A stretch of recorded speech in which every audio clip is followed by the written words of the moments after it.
रामकृष्ण हरी माऊली. एकादशीच्या सर्वांना शुभेच्छा. रामकृष्ण हरी, रामकृष्ण हरी. जय जय रामकृष्ण हरी. चला तर मंडळी, कढई घेतली, गॅस चालू केला, कढई घेतली, कढईमध्ये साजूक तूप घातलं आहे. तर हिरवी मिरची टाकून घेते याच्यामध्ये. तुम्हाला तुमच्या आवडीनुसार हिरवी मिरची, साजूक तुपची फोडणी दिली आहे आणि हिरवी मिरची घातली याच्यामध्ये. तर उकडलेले बटाटे आहे, हे बटाटे पण याच्यामध्ये घालून घेते. काही नाही, साधं आहे, भाजी वगैरे. आज एकादशी असल्यामुळे सर्व पदार्थ आपल्याला असेच करून खावं लागतात. तर याच्यामध्ये मीठ टाकून घेते, शेंदी मीठ. तुम्ही जिरे वगैरे तुम्हाला चालत असेल तर तुम्ही टाकू शकता. तर शेंगदाण्याचा कूट आणि थोडे शेंगदाणे, भाजलेले शेंगदाणे पण टाकून घेते आणि आपल्याला एक वाफ काढून घ्यायची आहे.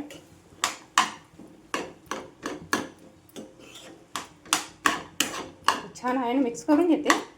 याच्यामध्ये तुम्हाला जर साखर आवडत असेल तर साखर पण घालू शकता. आणि 2 मिनिट आहे ना वाफ काढून घेते.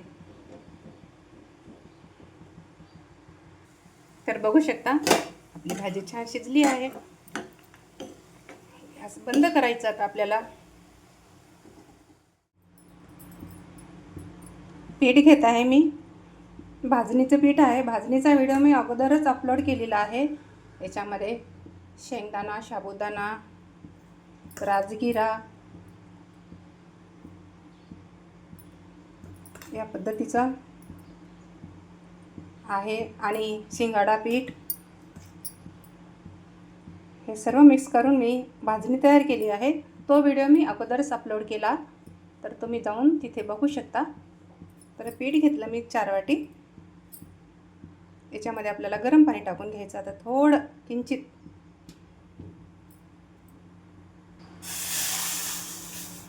गरम पाणी टाकलं तर आपल्याला छान मिक्स करून घेऊया एकदा.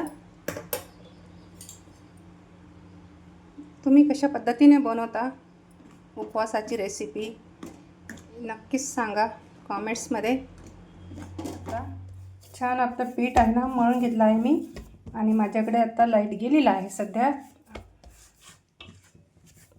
तर तुम्हाला छोटे म्हणजे कोणत्या साईजची चपाती पाहिजे, छोटे मोठे तुम्हाला पाहिजे त्या प्रकारचे तुम्ही गोळे बनवू शकता आणि लाटून घ्या किंवा हाताने पण थापू शकता.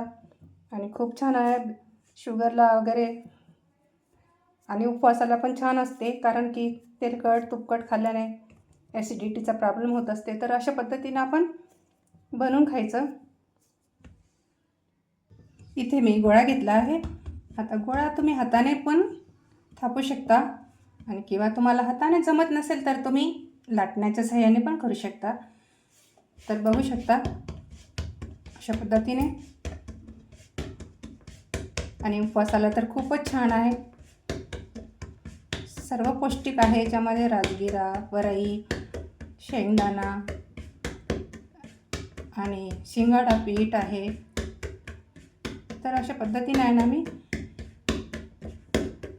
करून घेते.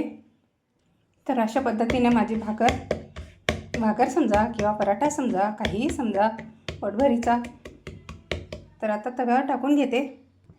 तवा आपला गरम झाला, टाकून घेते आणि छान आता आपल्याला गॅस मोठा करायचा आणि शेकून घ्यायचं. तूप किंवा तेल काही लावू शकता तुम्ही वरून, किंवा नाही लावलं तरीही पण चालेल.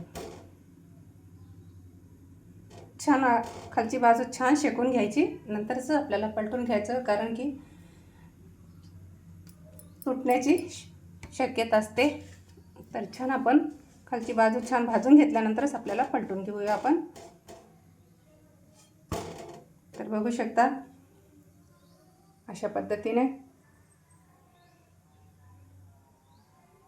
उपवासाची रेसिपी पोटभरीचं. तर मी तूप लावून घेते, साजूक तूप. तुम्हाला तेल चालत असेल तेलही लावू शकता, तूप लावू शकता किंवा नाही लावलं तरीही चालेल. रामकृष्ण हरी माऊली.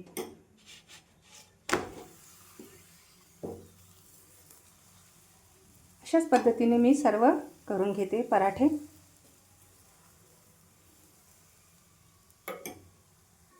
तर बघू शकता छान खरपूस भाजून घेतली आहे दोन्ही बाजूने मी.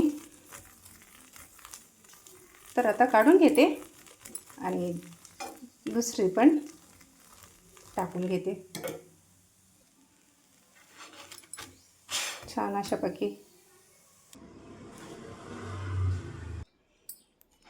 तर आपली रेसिपी तयार झाली आहे. ही रेसिपी तुम्हाला कशी वाटली नक्कीच कमेंट्समध्ये सांगायला विसरू नका.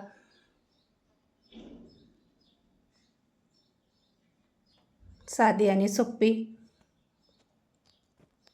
सगळ्याच बिमारीला काम येणारी, बीपीला, शुगरला वगैरे सगळ्यांनाच अशी ही रेसिपी मी बनवली आहे. तर नक्कीच कमेंट्समध्ये सांगा की तुम्हाला कशी वाटली आणि मी सांगितल्याप्रमाणे बनवा.